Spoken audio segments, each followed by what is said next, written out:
Hey, everybody. Welcome to the Roaring 20s. Before we get into today's show, I want to tell you about something really cool we got going on here at Lions of Liberty. Our good friend, the godfather of the Lions of Liberty, Howie Snowden, mentioned a few weeks ago. He said, you know what, guys, it would be cool if we had a Roaring 20s t-shirt. Lions roar, roar! And it's the 20s. It's 2020. So it's like the Roaring 20s all over again. But it's going to be better this time because we have the internet.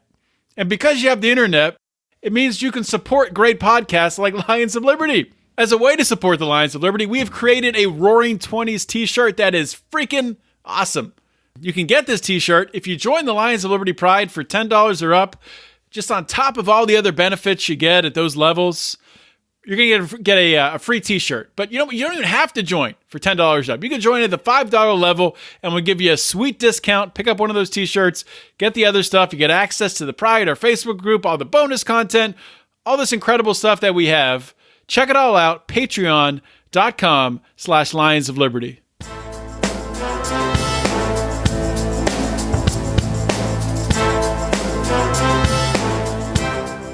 Welcome to Felony Friday, a presentation of the Lions of Liberty podcast. Here is your host, John Odermatt. Felons, friends, and freedom lovers, welcome back to another edition of Felony Friday, a weekly show right here on the Lions of Liberty podcast. Here on Felony Friday, we focus every single week on exposing injustice in the broken criminal justice system. And this week, we have a very, very important episode. I don't want to banter or waste time. I want to get to this interview as quickly as possible, so I'm going to dive right into it. The show notes page for this episode, you can find at lionsofliberty.com/FF211. I'm going to link to a very important article that has been written about the case we're going to be talking about. So check that out. This is episode 211 of Felony Friday. I'm going to be interviewing a woman by the name of Lauren Reynolds. I'll introduce her in just a minute.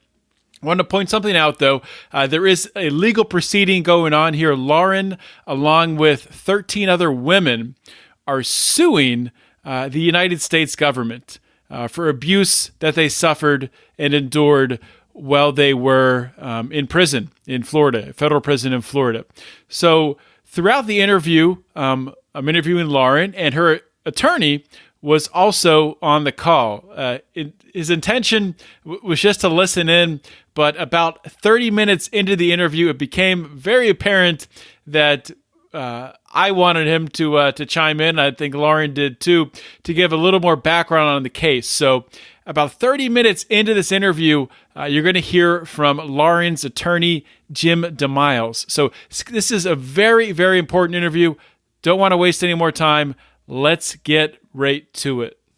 My guest today on Felony Friday is Lauren Reynolds. Lauren was sentenced to 12 years in prison and served 9.5 years. 9.5 years for felon in possession of a firearm. She's here today to talk about and share her experience in federal prison and to draw attention to the abuse and the horrible conditions that she witnessed while in federal prison. Lauren, welcome to Felony Friday. Thank you so much for having me. So, Lauren, a friend of mine, a former guest on this show, Holly Hooten, reached out to me about your story and about an article that you were a part of getting out there, which was published in the Miami Herald, which I will link to on the show notes page. But really, the article was really told a pretty crazy story about things that are going on behind bars, Yes. especially at this federal prison in Florida, which we can get into that stuff. And I want to spend most of the show talking about it because it's so important. But before we do that, just so my audience can get to know you and get to know about your background and your story, if you could just kind of start out and just share, some details on what your life was like growing up, before you were arrested, what part of the country you grew up in. Mm-hmm. Absolutely. I was born in Shelby, Ohio. It's a very small town in Northeast Ohio up by Lake Erie. My mom got tired of small town life, so we moved out to Irvine, California, where my mom reconnected with her high school sweetheart. He had a really great job. We ended up moving to Dallas. I was raised in a upper middle class family in Colleyville, Texas. I played sports. I was on honor roll. I had a really good life. I didn't struggle. Anything I wanted, I had. So, things were really easy. I graduated high school. I went to Oklahoma State University. I entered as a freshman, and I started experimenting with drugs, going to college parties, and, I kind of just fell off going to class.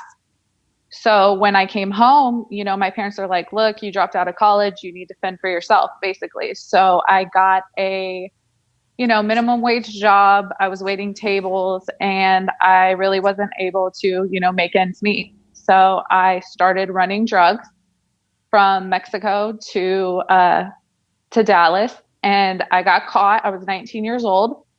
I was on an indictment with like 86 people. I went to federal prison for 13 months.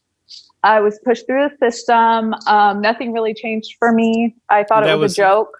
Sorry to interrupt you. That 13 months, was that a plea deal then?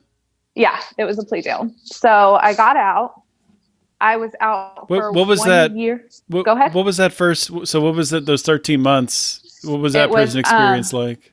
It was, I got a marijuana charge. I was just kind of pushed through the system. I did most of my time in the county jail because people were doing plea deals. So our sentencing date kept getting pushed back. So I did most of my time in a county jail. I ended up going to federal prison in Carswell, which is Fort Worth, Texas, for like 3 months. So, I just kind of sat there, did my time, got out. So I was stuck in the same position. I started dating a guy, and his family business was running guns. So with the first case, I kind of got pushed through the justice system. I wasn't rehabilitated at all. So I started committing crimes again. So I got arrested for felon in possession of a firearm because I was still on probation. And I was sentenced to 12 years in federal prison. Now, the gun charge carried a 5-year mandatory minimum. However, the judge came down harder on me. He told me pretty much he didn't feel like I learned my lesson. And so I was about to go away for a really long time. So I got 10 years for the gun charge, 2 years for the probation violation, and they were ran consecutive. And how old were you at this time? At this time, I was 23 years old. So when you say that your boyfriend at the time, you were running guns, what did that, you don't have to go into details, but what did that entail? Was that? Basically finding people that could pass a background check, have them lie on an ATF form, and the guys would take the guns to Mexico. And I was actually finding the people to buy the guns. In Mexico? No, in the United States, in Dallas. Oh, okay. Yeah. And so it was an ATF operation. So you get sent away to prison for 12 years. You'd served a previous prison term, but it was only, I mean, any time in a federal prison is, I shouldn't say only, it was less than that, much less, 3 months of federal prison plus county jails. So what was your attitude going into it? Were you? Really, I didn't have a changed mindset at all. The big thing for me is I wasn't rehabilitated. I wasn't offered any services, no counseling, nothing to get to the root issue of why I was doing the things I was doing. People with shorter sentences kind of just get pushed through the system. You're a number, head count, whatever the case may be like that. So, getting out, I had the same exact mindset. You have to eat, you have to have a place to live. So if you're not rehabilitated and you're not given those tools for success, you're going to get out and do the same thing again. Did you have any support after that first sentence from, you said your family, after you dropped out of college, they kind of said, you got to fend for yourself. Did you have support from family or from loved ones then? When I got out the first time, obviously I wasn't gone very long and no one saw a change in me. So they were still hesitant. Mm-hmm. And, being directly involved with me because they really didn't know what my mindset was or what my state of mind was. So obviously I was struggling. Right. And a lot of people aren't, given the tools or given the support for success inside, the prison walls. They're there to beat you down, make you feel less than. So there's really no genuine rehabilitation. Right. Yeah. Like one of the common threads that I see interviewing people who've been through the system is a lot of the ones that have a successful reintegration are the ones that once they, also including the time that they're in, but once they get out too, they have a support system in place to help them along with that reintegration because there's such a lack of anything on the inside. Right. And as far as mental abuse and things like that, I'm sure the men have it a lot harder than the women do, because that lack of empathy for men, calling them names, calling them, pieces of shit, whatever the case may be. So I can only imagine, what they go through. Mm-hmm. So you have this much longer sentence, and I think you told me before that you served the time in 3 different. Yes, prisons? I was in 3 different institutions. I started my time out at FCI Waseca in Minnesota. When I got to Minnesota, I was devastated. I was 23 years old. I thought I was going to be in there for the rest of my life. I was by myself. I was with murderers, rapists, baby killers, everybody you can think of, people that are never going to get out of prison again. In there's a lot of broken women. A lot of the women in there, were in the entertainment industry, or they've gone through mental trauma, sexual trauma. So there's a lot of broken, hurt people in there. It's a very, very sad place to be. I got into a horticulture program because my points were so high. I had to go to an FCI first. So I did the horticulture program so I could get to a camp, which the closest camp was Bryan, Texas, which is outside of Houston. There's about 900 people there. I transferred to Bryan. I had a great experience at Bryan. I got a cosmetology license. They have lots of counseling programs, self-help classes, things like that. So I started participating in those. I was a volunteer puppy raiser for 3 years. I did the HVAC program. I did a lot of programming to keep myself busy. I also started doing college correspondence classes that my family was assisting me with, because the Bureau of Prisons really doesn't help you with outside education, as far as, obviously we can't get Pell Grants or anything like that because we're in prison. But I was fortunate enough that, I proved to my parents by doing all those prison programs that I could handle the demand and stress of actually working on my college degree while I was still incarcerated. So while I was at Bryan, I got my associate's degree in business management through Ashworth College. They're strictly pen and paper correspondence. I had the education supervisor proctoring all of my exams. So, he helped me with that. And my parents were talking about leaving Dallas to retire in South Florida. So I thought, hey, they offered for me to start over and move to Florida with them. They had seen the change in me. Our relationship was growing. There was trust being built again. So I decided to go to Coleman, Florida. So you initiated that move. Right. The Bureau of Prisons has a policy: if you're within 500 miles of your house, you're supposed to stay within 500 miles. My parents already had a condo in Florida, so I used that address to actually transfer before I was released. Okay. One thing I'll never forget is I was already designated to go to Coleman, Florida. And my mom emails me and she was like, hey, have you seen People magazine this week? She's a loyal People reader. And so finally, when one of the girls got a People magazine, I opened it, and it was an article about the Coleman female staff suing the Department of Justice and the Bureau of Prisons on a sexual harassment lawsuit that they had filed. And I read the lawsuit, or the article on the lawsuit, and I was like, well, wow, I can't believe that's happening to them, and administration, didn't do anything about it. And so I just, kind of brushed it off, because I was like, oh, Mom, I'm sure it happens, whatever. So in March of 2018, I got transferred to Coleman Federal Prison. And 2 days after I got there, anyone that's listening that's been to federal prison, there's a lot of coveted jobs that you have to be at that institution for a long time to get those jobs. 2 days after I got there, I got what's called a trust fund job. They're the highest paying jobs on the compound. And I went to go work for this officer. And so to get one of these jobs, you're saying you have to be there for a while, and you got it pretty quickly. How were you able to do that? Yeah, I actually worked that job at the other institution. And so when I got there, started meeting the other inmates, first question is always like, oh, where'd you come from? What'd you do? Mm-hmm. And so one of the girls that lived in my unit, worked in that department. And she's like, oh, we need somebody. Come. So I went and talked to the officer. I, applied for the job, talked to the officer. And so he told me, oh yeah, you can come have this job. And so I started working down there. It was at an outside warehouse. Things were very relaxed. They supplied everything for all 5 institutions because Coleman has 5 different institutions on the property.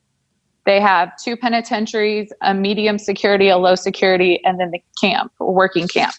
Mm-hmm. And so I was working at the outside warehouse where there's minimal supervision. There's about 4 or 5 officers that work out there. And during my whole prison experience, a lot of officers would make comments about my looks or my body or, that I was appealing to them. And it was you just kind of laugh it off. You don't really say anything. You don't address it because they're the officer, you're the inmate. It's kind of a distilled fear in a way because, well, if I say something, I'm going to lose this job. And if I have this job, then my parents don't have to send me money. There's a lot of thoughts that go through your head. You said when this happened, did this just happen to Coleman or had this happened at previous stops too? In Bryan, they would make comments, to inmates about them being pretty or the way that they looked. But Coleman was the first time that I actually experienced abuse, where the officer actually crossed the line. Like I said, I don't want to get into too much detail with it, but just to give the backstory. I guess we should say that there is a pending lawsuit. Yes, right? Yes. I'm currently suing the Bureau of Prisons. Yes. So there's the lawsuit is 14 women. Correct. Ranging in age from 30 to 56. Nearly all first-time offenders have banded together to sue, and they're alleging abuse they've endured at the hands of the Bureau of Prisons operated camp. And I guess 7 of the women are still incarcerated? Yes, there's 7 that are still incarcerated. 5 are currently at Coleman. Okay. So when was that suit filed? The intent the notice of to sue them was November of 2018. Okay. Just to give the listeners a little background, PREA was established in 2003 by George W. Bush. It was basically federal funding to research, program, and do technical assistance. And the goal in PREA was to prevent, detect, and respond to sexual abuse in the prison system. Now, PREA was not actually enacted by the Bureau of Prisons until 2013. So there's that big gap right there. Basically, the way that the Bureau of Prisons gets away with this is when abuse is reported, they actually ship the inmate. And by shipping them, I mean they take the inmate, they put them in a county jail for their safety. However, that inmate gets transferred to another institution, so an investigation can never be done. So the accused officer actually comes back to their job in 90 days to continue being a predator. And the inmate is never to be heard from again. 14 of us decided to band together, stand up, and tell them that we were sick of the abuse. Mm-hmm. So they had to listen to us. You can't send 14 people to a county jail. Right. So were you all in prison at the time, all 14 of you? Yes. Okay. Yes, we were all at Coleman. There was a lot of mixed reactions, to say the least. I can imagine. So what, I would think that you would have some fear for your safety. Yes, we were actually told by the investigator that we needed to stick together. We didn't need to be alone, but he wanted us there, so the investigation had to be done. Mm-hmm. We were sitting ducks because the way the working camp is set up, there's no fence. So you, John, could walk up, especially if you were an officer, you could literally walk onto the campus, walk straight up to the dorm, pull a gun out, and shoot somebody. So there's zero security. Zero security. There is an officer that sits in what's called an officer station. However, the perimeter of the actual camp is non-existent. The only thing preventing people from leaving is you're violating your sentence. Correct. Nobody wants to leave. Right. Trying to get out of there. Right. What would you say to people? Because, I just had a discussion a couple weeks ago with somebody talking about camps, prison camps, and people think that they're very, you're not really serving hard time and they're very laid back. And what would you say to someone with that attitude going through what you experienced? Any amount of time away from your family is a punishment. I believe that everybody needs to have repercussions for the things that they've done wrong. But instead of camps existing, you can put people on ankle monitors. You can put them on some kind of work release program. But, those officers that did that to us, they get to go home every night, go home to their wives, be the perfect dad, the perfect husband. I have to live with this for the rest of my life. My life is forever changed because of the prison system, and not in a good way. I can sit here and tell you all day long about, being able to take classes.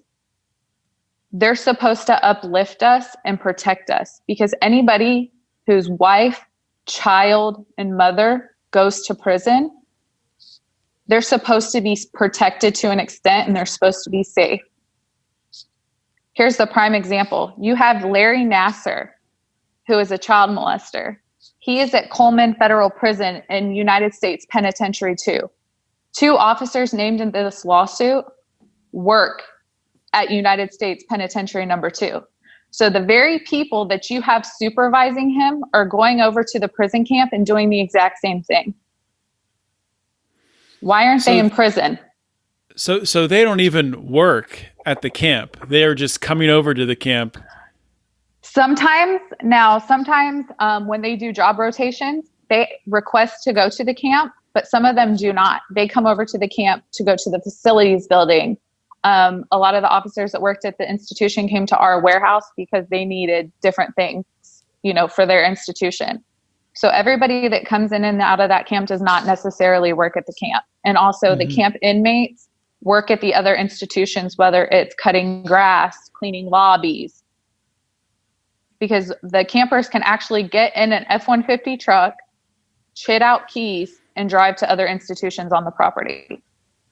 The camp inmates have full reign of that institution. They're the reason it runs. So getting into this, the lawsuit a little bit, and what actually happened, the abuse that was suffered. Can you share about some of the abuse that occurred? A lot of the abuse is psychological abuse because, like I said before, most of the women that come into the prison system are broken.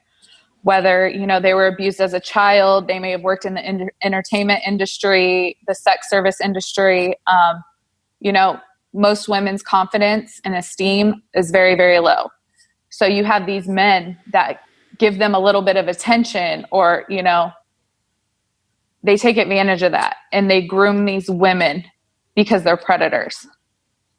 All 14 of these women come from different backgrounds. You named their array of ages, but any type of abuse is wrong. And the degree that it suffered doesn't make it right either. It can be ranging from mental abuse to physical abuse to sexual abuse. Unfortunately, all 14 of us experienced some level of sexual abuse from these officers.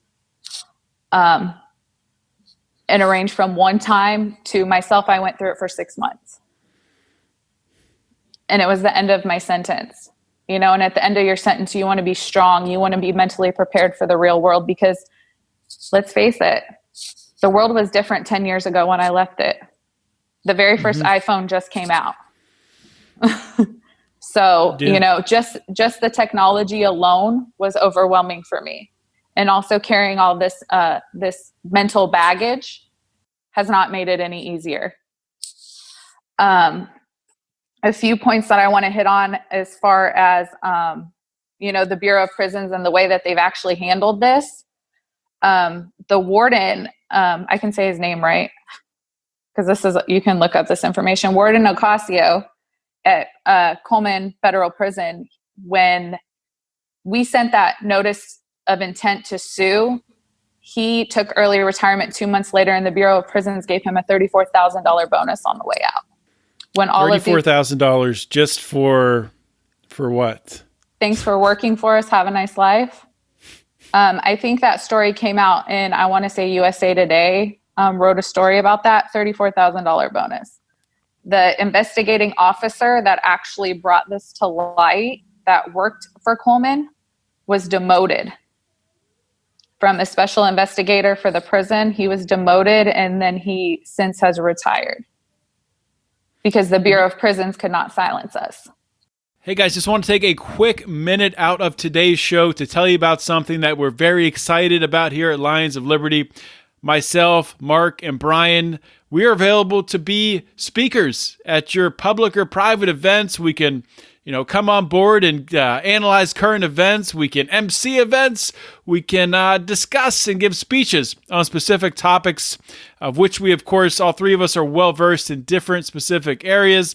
You can check out our page on our website. We have a page, lionsofliberty.com/speakers, where we detail out all of our offerings. I know this is the very exciting convention season in the Libertarian Party. So if you're looking for a very attractive and handsome and funny person to headline or to give a speech at your Libertarian Party convention, you can reach out to me.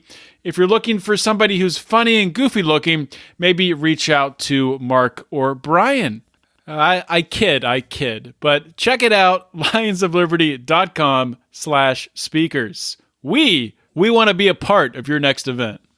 When you say when he brought it to light, when he brought some of the abuse to light? Yeah, when he was actually following through with the investigation, he was doing what he was trained to do, basically. Right. He was doing his job. Yesterday, I thought it was a funny story. Yesterday, ABC News did a story. The deputy director for the Bureau of Prisons right now, Dr. Kathleen Hawk Sawyer, she actually put out a memo to her staff about staying off the internet during their shift. But I don't believe that there's ever been a memo to stop abusing and raping the inmates. So still, the Bureau of Prisons has not made this a priority. These investigations have been going on since the 90s. I feel like the Bureau of Prisons cover this up better than the Catholic Church does, because all of these lawsuits, all of these different things are getting paid by taxpayers' dollars. When the Office of Internal Affairs took almost a year to come out and actually interview us to find out what was going on, because the OIG refused to pick up any 14 of these cases. So then, of course, it went to the OIA. Basically, the OIA came out because they wanted to figure out a way not to pay these guys their pension or their benefits. But government employees are covered under what's called a Form B. A Form B, basically, they can admit to wrongdoing and nothing happens to them. So you have regular tax-paying citizens get accused of something, and they can go to prison for 30, 40, 50 years. You have government employees admitting that they were sexually abusing inmates, which they are trained not to do, getting away with it scot-free. Take your pension, take your benefits, have a nice life. You just can't work for the Bureau of Prisons anymore. So how do they get away with it? You said It's called a Form B. They basically admit their wrongdoing, and they're not penalized because they admitted it. So, wow. If I admit to sexually abusing an inmate and I admit it before the investigation and before I can be criminally prosecuted, I am protected by the government. This is happening every day. Every day. You know, it's so much of this. The unfortunate thing is a lot of the public, the view they have of prison is not good. You know, they made him. I mean, I think the view, I don't know what the percentages are, but I think at least the majority look at the people who are in prison and say, you know, you screwed up, you made a mistake, you deserve to be in the circumstances. Who cares if they're ideal or not? Right. What they're missing, which it's plain as day. Most people who go to prison are going to get out of prison. Right. And when they get out of prison, you want them to, you know, to not have been abused that whole time they were in prison and messed with mentally. Because when they come out, you want people to be able to reintegrate and be successful and add value and not be a safety threat. So it's amazing that more people don't understand that it's a very, very bad thing that we have a prison system that does almost nothing to reform people who go through it. Right. Right. And like I said, you know, I carry this with me every day. I'm forever changed. Per Social Security, a lot of people don't know this either. If you serve over 60 months in prison, you are considered by the federal government disabled. You can actually go down to your local Social Security office and get payment for every year that you were in prison. What? I've never heard that before. Wow. I'll have to send you the form I have on it. But yes, wow. We are considered disabled. I wonder how many people actually do that. I don't know. Someone actually, when I was at the halfway house, somebody actually brought out the form and brought it to my attention because I said, no way. No way. Huh. So you have this broken system that gets, you know, millions upon millions of dollars a year to rehabilitate, reform, reduce recidivism, given all these programs to make people better. However, the same people that you are hiring to, you know, provide safety, security for the inmates as well as the general public, preying on the weak and getting away with it. Because let's face it, this has been going on since the beginning of time. And even though this lawsuit has been filed at Coleman against Coleman, it's going on right now as we speak. Because these people, they think it's a joke because nothing happens to them. So why would they stop? So what is the current status of the lawsuit? The current status of the lawsuit is we're waiting to hear from the government. When was it filed? It was the notice of intent to sue was filed last year. Anytime that you sue the government, you have to give them time to respond or settle out of court. Like I said, I can't get too far into it, but the government is, I guess you would say, trying to figure things out on their end and what they want to do about the lawsuit. However, I was... Want me to... Yeah, come in. Chime in real quick? Yeah, sure. Sure. My name is James DeMiles, and I'm an attorney here in South Florida. And I handle claims like this in federal court, state court as well. And I represent Lauren Reynolds in this lawsuit. So, John, it's very simple. So what Lauren's referring to is she's going a little bit further back in the process. So to answer your direct question, the lawsuit itself, the complaint, which initiates the lawsuit, was filed December 3rd, 2019. And anytime you're filing a lawsuit in federal court, under this particular federal statute, this is under the Federal Tort Claims Act, certain things, there are prerequisites that you must go through in order to have a lawsuit survive a motion to dismiss. And so what happened here is the lawsuit itself is under the Federal Tort Claims Act, which is 28 U.S. Code 1346 subsection B. Specifically, the allegation is that battery was committed by the guards here against the named plaintiffs, and that the United States, through Coleman, was negligent, specifically through other employees of Coleman, in the hiring, training, supervision, and retention of the guards, who were the at-fault guards here, we're alleging. However, in order to even file this lawsuit on December 3rd of 2019, all of these women had to go through the prerequisites. And what are those prerequisites? So the Bureau of Prisons has a 4-stage, quote, administrative remedy program that is 28 Code of Federal Regulations, Part 542, Subpart B. First, they must attempt an informal resolution. They must raise the issue. And then if that fails, there must be a formal written request. If they're not satisfied with that, then they can go to the warden. And if they're not satisfied with that, they can appeal to the regional director and then the general counsel. If, as a part of this informal administrative process, the issue is resolved to their favor, then they don't have to go any further. You don't have to appeal anything if you've won, of course, right?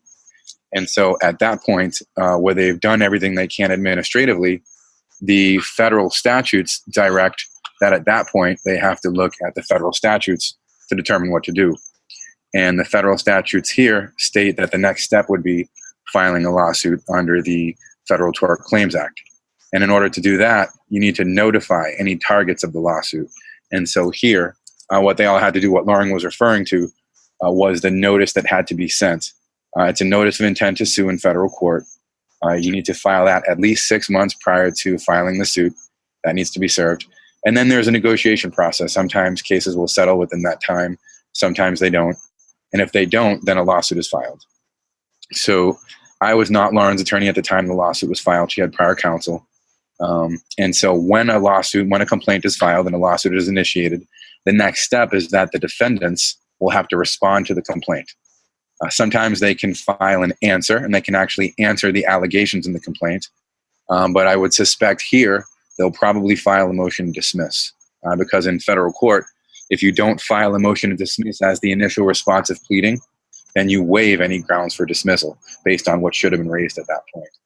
And so the question for myself as Lauren's new attorney is, do we want to, when this motion to dismiss is filed by the defendants, do we want to go forward on this complaint, or do we want to amend the complaint and go forward on some other complaint that we might make small changes to? And so that's sort of where we're at now. I can tell you that the complaint was filed on the 3rd, as I mentioned. Once it's filed, a summons is generated by the clerk's office. That summons, the attorney who's representing the plaintiffs then gets the summons, the complaint, and any other documents you want served on the accused, and we have them served. And then once served, they have a certain window to respond. And so the lawsuit was actually only served on the defendant last week. And so the window of the defendants to respond has only begun as of last week. And so given the complexity of this case, the number of women involved, the number of people accused of these accusations, I would suspect there may even be a request for an extension, and that whenever something is filed, whenever that responsive document is filed by the defense, we will then react to their action. Well, thank you for coming in with it. It's very, very helpful. Very helpful information. I was struggling. I wasn't supposed to talk about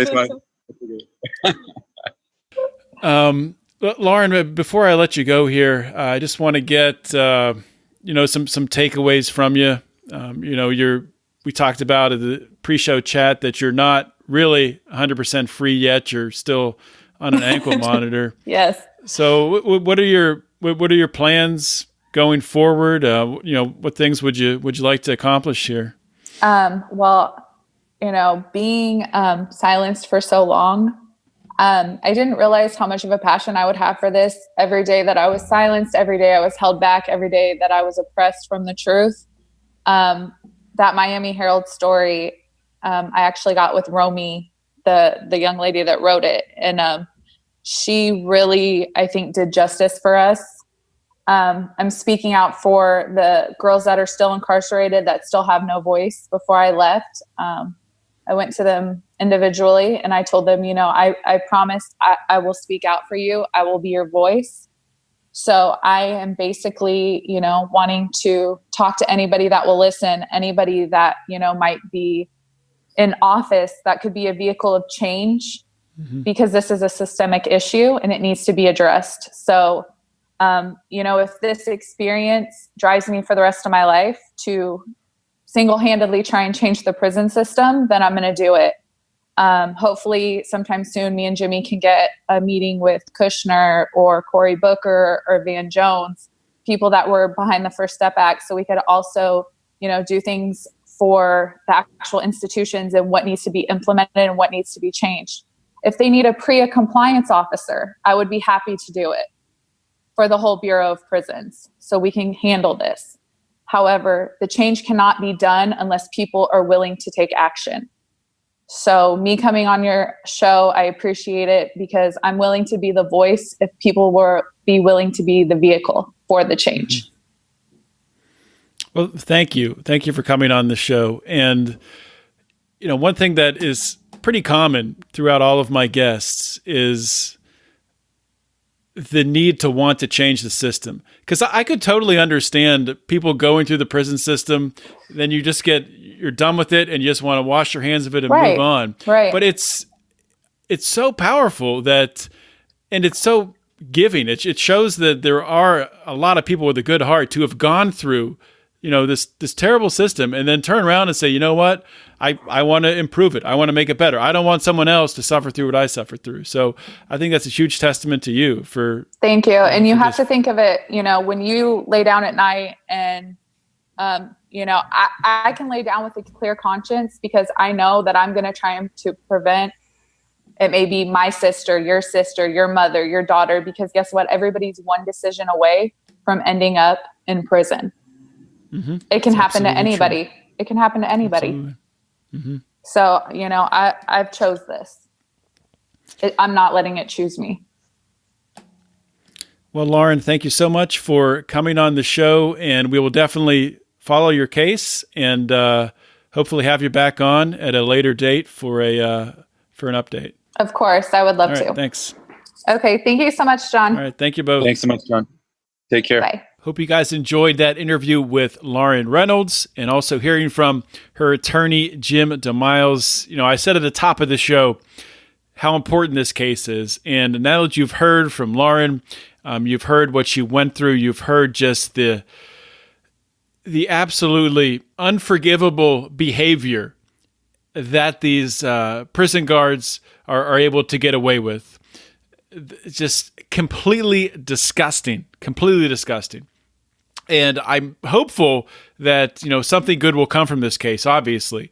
That's the reason why Lauren is suing. She's hopeful that she's able to make a dent in this oh-so-broken system.